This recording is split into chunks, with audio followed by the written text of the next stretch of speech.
Okay, so we're going to be installing a glass enclosure, and it's one of these kits that you order online. And I just want to mention that most of them, if you're getting the 3/8 inch glass models, are pretty much mostly the same. You just have to pay attention to your overall width and make sure that there's going to be ability to adjust it to fit. So in this instance, I have a custom shower. So I expanded this shower and I wasn't really sure what I was getting into. So you always want to order the glass or get your glass doors after you have the tile in, because a lot of these models, they might not have a lot of flexibility for the amount of room that you can adjust. So you want to be pretty accurate. So in this particular situation, I have 39.25. So this glass enclosure, which is made by Aston, I would say Aston, Dreamline, Vigo, they're all pretty much kind of the same type of door system. They're all pretty high quality. They have the 3/8 inch thick glass, which is really nice and makes this look really sharp and rich. But you just want to pay attention to your overall width and whether you're going to be able to adjust it. So I got this model. I can put it in the link description below, but it's basically 38.25 to 39.25. So we're at that extreme edge of it. So first thing we got to do though is install the door, and then we'll be installing the side panel. So you want to get your hinges. It just comes with a wall mounted hinge. I still always recommend using wall mounted hinges. I think they're one of the best ways to install a door, and they're longer lasting, and it's not much different than a normal hinged door. I just think they hold the 3/8 glass very well. Now in this scenario, I got a model that had a 25-inch door. So one of the things you want to be paying attention to is there going to be enough room between your toilet? So that was one thing I was looking at when I was ordering this door. I didn't want to get a glass enclosure that had like a 28-inch door, because if you swung it out, you're going to hit this toilet. So pay attention to things like that. And again, most of the time, you're going to want to order this stuff after you have all the tile in, you have your toilet in, and everything's finished. Because if you got the wrong one, it's pretty much a waste of time trying to return it. If you order online, they're going to charge you $300-400 just to ship it back, and at that point, you might as well just sell it to somebody in your neighborhood. So let's go ahead and put these hinges on. Okay, so one important note: when you're moving this glass, now the glass doors, super strong on the face of it. I could take a hammer to it and I'm probably not going to even break it. But if you hit the edges of this, and if you're setting this down on tile, these edges can chip and crack very easily. So be very careful when you're maneuvering the glass. And I have a moving blanket that I put this on. So now when I sit this glass on there, I'm not going to be hitting the tile. But just be very careful with the edges of the tile. So these hinges basically have an Allen key screw head that is on one side of the hinge, and you're going to want to have that facing the inside of the shower so that everything looks nice on the outside. So in this scenario, to make it easy on myself, I'm putting the hinges, I'm facing the hinges over here so I can mount this. And inside here you'll have a couple spacers, rubber spacers for the glass.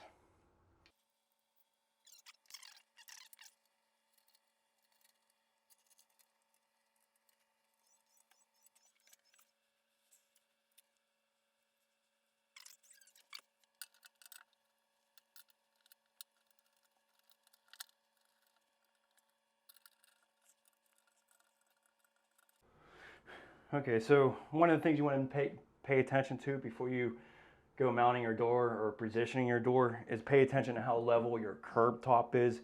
Hopefully you address this when you set the tile, but if you didn't have anything to do with the tile and it's off level, please note that. So for instance, if it was a little bit higher on this left side, you're going to want to give yourself a little bit more room on this side to account for that. In this particular situation, I'm pretty level, so I'm not too bad, but just pay attention to which side is the highest side, because you need to leave a gap underneath the door for the door sweep. So if you just started out with a 1/2 inch and it's higher over here, this panel is going to sit higher than another piece of glass. You're going to want to raise this door. So you want to just use a 1/2 inch piece of material to set your door on. So this is just a piece of OSB, and that's going to give me the space for that door sweep. So we're going to sit that on there and then mark our hinges.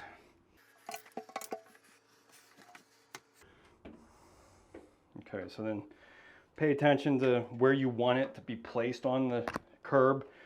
Typically you're going to want it centered, but if you're really limited on room, you might want to have it more towards the front edge just to give yourself a little bit more space. So it's really personal preference on where you want to do that. I have basically a 4-inch curb, so I'm just going to leave this out. I'm just going to make it center. So basically 2 inches.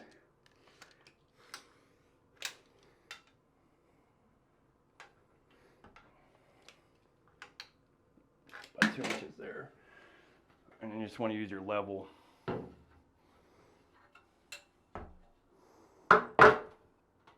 And make sure that that glass panel stays level.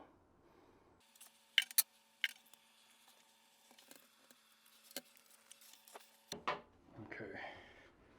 And again, when you're maneuvering this glass, be very careful when you set it down, even though I have that protective deal there. I just can't tell you how many times I've chipped the bottom glass by hitting the tile. Just setting it even down very slightly, it ends up chipping the side. So be careful when you're moving that around. You know, so we'll go ahead and drill our holes for those hinges.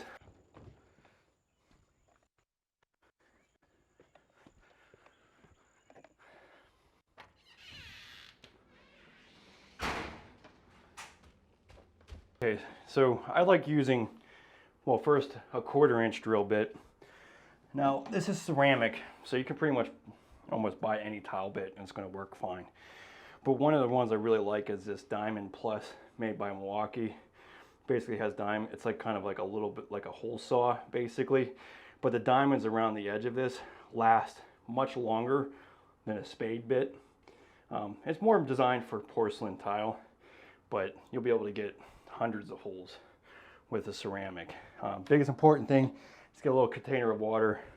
You want to cool down this bit. You don't want this getting too hot. Once this gets hot, it starts melting those diamonds apart, and you know these bits are pretty expensive, so you want to be able to get as many holes out of it as possible. So with this type of system, you just kind of hold it at an angle to get it started, because there's no tip that really indicate the center. So you basically just kind of go on the side and wedge your way up to.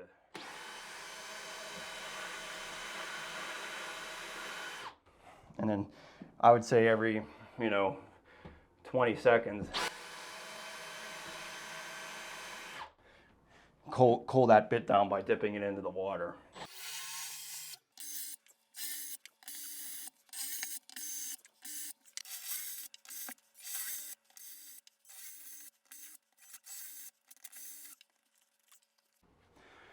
Okay, so the hinges come with these stainless steel screws. They're usually stainless steel. Sometimes they can be aluminum, which is a little odd, but most of them are stainless steel. Great, because they'll never rust out or have any issues, but they can be brittle. So you really want to be careful about having too much tension on them, and then they can also strip out very easily. They're notorious for stripping out. So I recommend just taking a regular galvanized screw at first and then just kind of pre-drilling them. You can use a drill bit, obviously, but a galvanized screw does well too. So just kind of pre-drill it so that when you go to screw the real screw in, it has something to go right into, because like I said, if you have too much tension on these, they can snap. Holy cow, if they snap when you're trying to hook this hinge in, it's such a mess getting out. So just pre-drill it before you go installing it. All right, so I made a little bit of a mistake here, and that was basically not having my wood blocking directly in the center of this thing. So I have I have my 2x6 able to hit the screws on this one, but I don't have them on this. So I'm going to use the plugs that it actually comes with on this right side. So, but at least I have real good wood blocking here. But ultimately, the best idea is to have a complete wood blocking behind your entire towel layer here. Somehow I missed that, or I messed that up. So, but at least I have one side. I mean, these will work regardless. I mean, that's why they give them to you to use it. But you're just going to be so much better off, and it's going to last a lot longer if you can get them into the wood.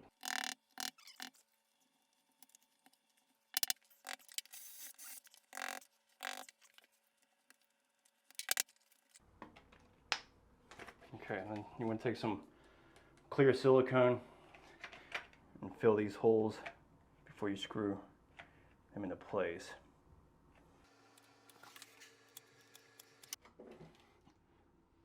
You have them facing the right side, right?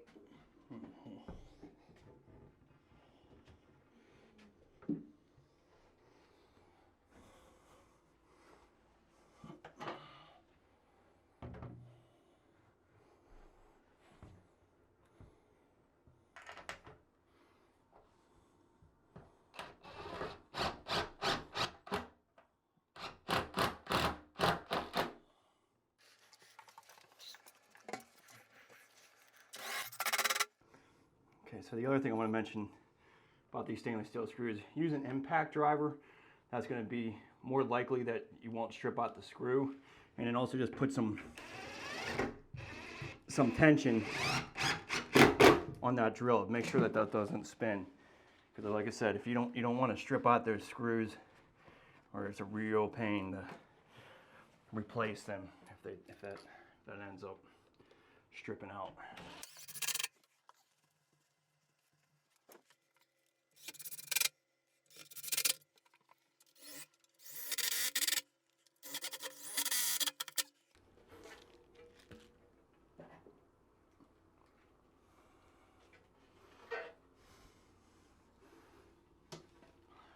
Okay, so this panel is the fixed panel, and we're going to be able to adjust this to meet up with our door nicely.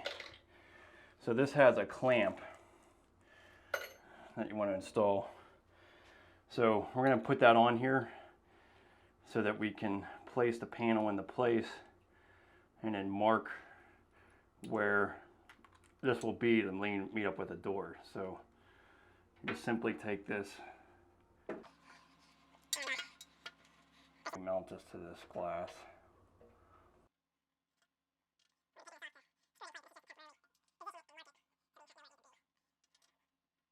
Okay,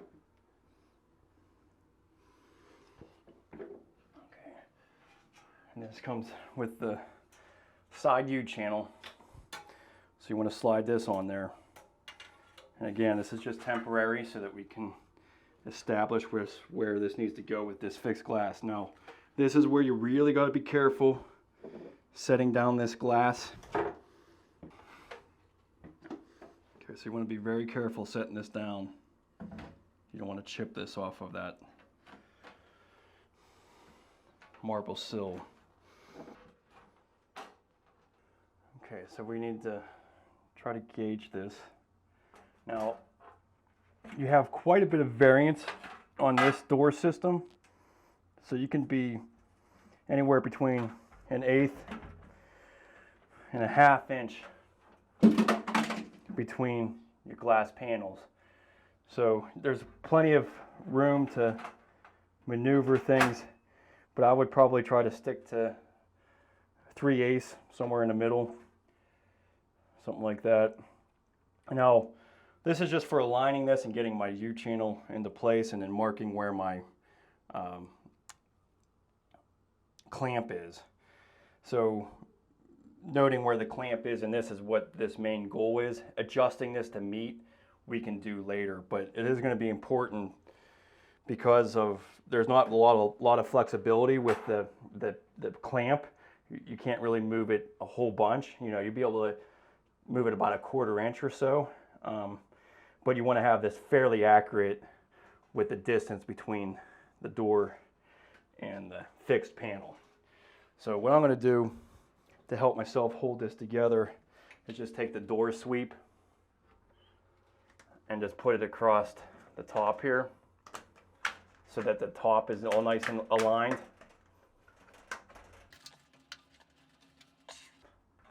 So that'll help hold that together. And you just want to move your bottom panel to meet up with the bottom of the door. Okay, so don't even worry about plumbness at this point. If your door is unplumbed, you're gonna have to just go with what the door is.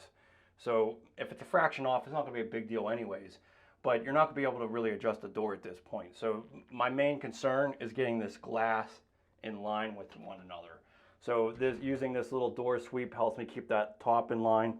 I'm just paying attention to the bottom and then marking my clamp where it's located, indicating each side of it with the pencil mark, and then just marking on the wall where my U-channel needs to be. So, and what's great is that this U-channel is so wide and there's so much variance because you can be between an 1/8 inch and a 1/2 inch between the glass, that if your wall was unplumbed, you have the room to maneuver this and keep this gap nice and even. But I would recommend at least having a 1/4 inch in between these glass panels so that when you put the transition strip, the hard leg on here, that there's enough room and it's not going to interfere with it. If you go down to the 1/8 inch, you might have a trouble doing that, and then you're going to try to adjust your hinges and stuff. It's just going to be easier if you maintain a 1/4 inch.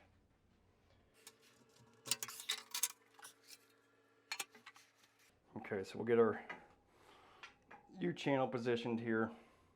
Now that we got these marks, you put on the light now, probably. No. All right, so you can see I have my marks here. So I'm just going to be placing this on here and then use my magic marker to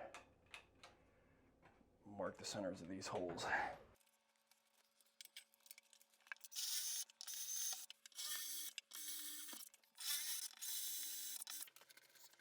So again, you want to use your galvanized screws and just pre-drill.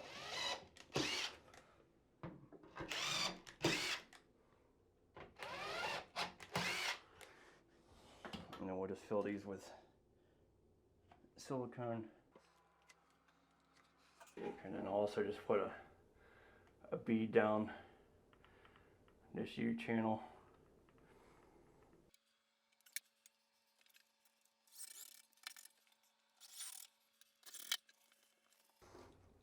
Okay, so we're going to want the screw showing on the inside of the shower because we want the outside to look nice.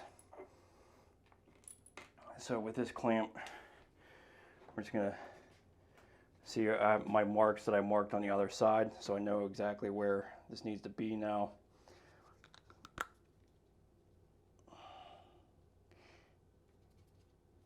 Okay, we'll mark that. So this is one of the real big key points of using a clamp over a curb and knowing that you're going to have a curb that is going to be waterproof. So the WEDI curb is completely waterproof all the way through, so I have no problem drilling this into my curb and I don't have to worry about ruining anything. So we'll go ahead and drill this.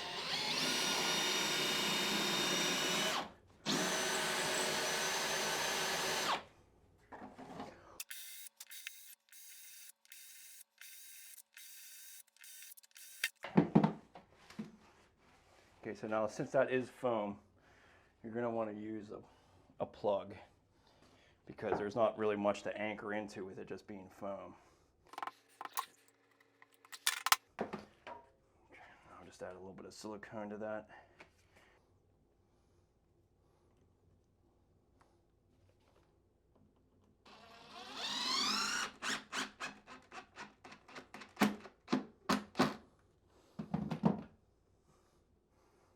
Okay, so that's nice and anchored.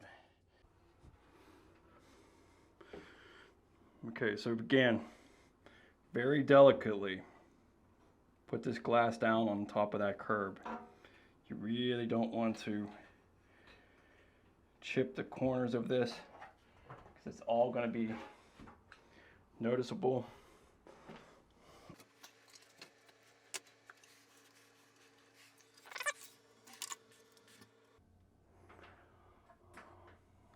Okay, so that's nice. That's pretty good. Like I said, I just want to maintain that 1/4 inch. So, yeah, I like that. I think that it works just fine. So we'll just tighten our hinge, or our clamp, I should say.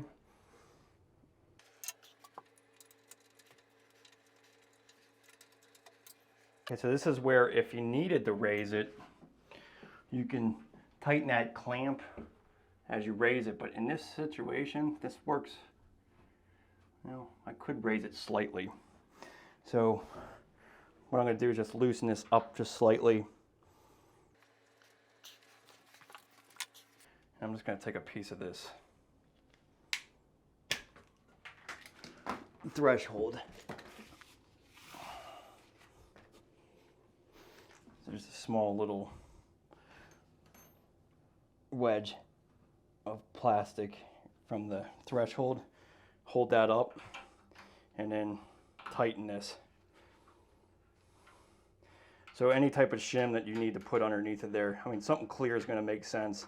You can even remove the shim afterwards, because once you tighten it with this clamp, then we'll end up siliconing this and it'll be fine. But let's see what that looks like now. Yeah, that works. Okay, so then now that we got that straightened out, we're going to put our piece in here to wedge. Okay, so this wedge goes into my channel, and this is what's going to hold this glass into place here.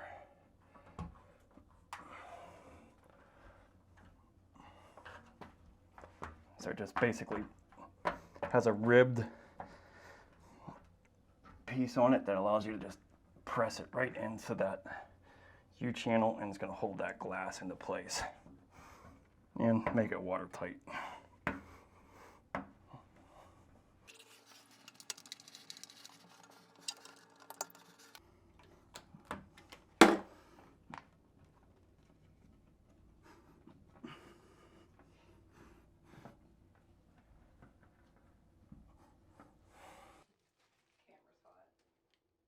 Already?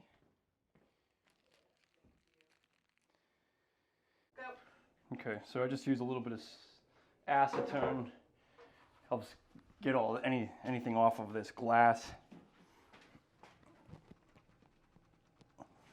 It's kind of the easiest way to clean it. You want to clean this before you go putting the thresholds on or anything else at this point.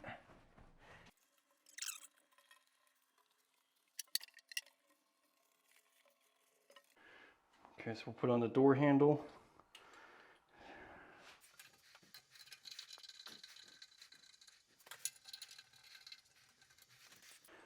Okay, so then you can choose to do this or not. I mean, this is pretty, this has a an anchor to hold this door into place. So it really is up to you. I mean, this is pretty strong. I personally on this situation would probably leave this off, just because of aesthetic looks. But it really depends on the client. But I mean, you know, if you slammed into this door very hard or fell into it, this is going to help prevent that from falling in. So it's really a preference to what you like, or you know, what you're worried about. So I guess we'll go ahead and put this on. Mark this on the tile where we want this. Screw into the tile. I gotta drill another hole and mount this into the wall. Let me grab.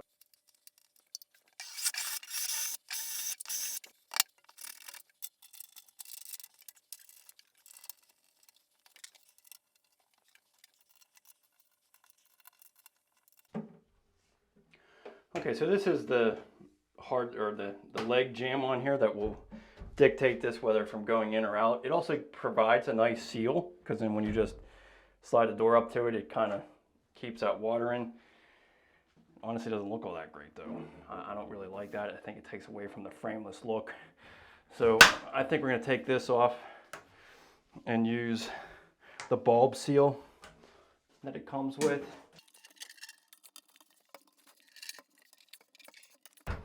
Yeah, that's better. So that makes a nice seal against there. Okay, so we're going to be cutting our door sweep. One of the tools I like to use for that is just a PEX cutter. So this makes it really nice and easy and makes a nice clean cut.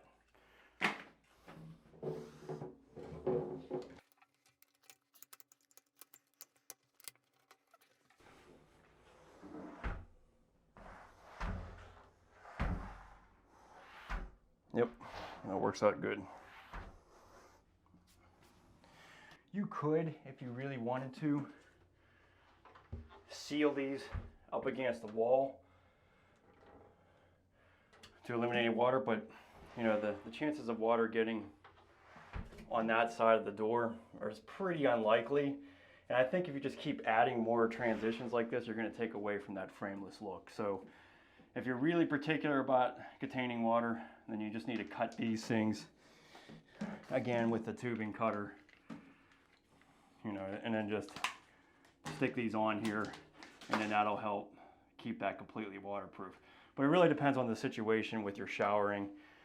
This door is on the opposite side of the wall, so I highly doubt there's anything going to be an issue, but we can just hold on to it for the client, and if they want me to put it on there, I'll put it on there later, but it's just going to make it look a little too much enclosed, you know.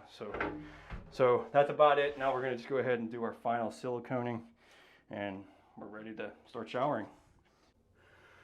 Okay, so I like to use this water clear silicone made by CRL. This is probably the best silicone that I've ever used. It's really clean, clear, and it'll last a very long time. So we just want to put a bead against this channel here. Okay, then right up against the glass where the clamp is, put a bead.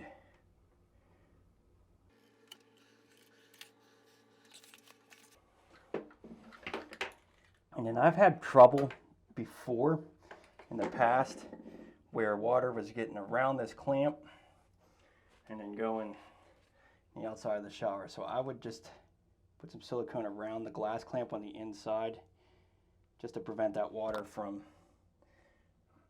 leaking around that and then onto the outside of the shower.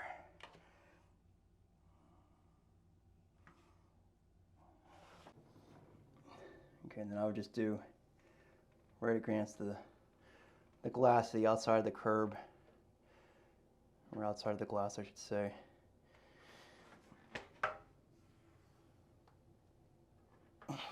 Okay, then when it comes to this is all pretty nice and clean. There's really no need to necessarily silicone that unless you have some gaps that you're trying to fill. But I think that looks all pretty nice and clean, so there's no reason to caulk that.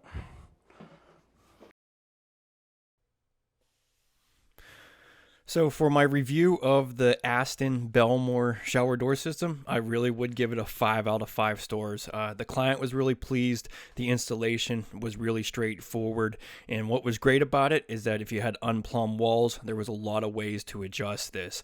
And then as you could tell, and I was stating in here that I kind of eliminated as much of the weather stripping as possible because I wanted to have that completely frameless look. So just using the bulb seal kind of gave that, and then I eliminated using a lot of the other stripping against the wall. But if you have other functions in your shower, it might be a good idea to go ahead and put all of that sealing weather stripping on there to make sure that it's watertight.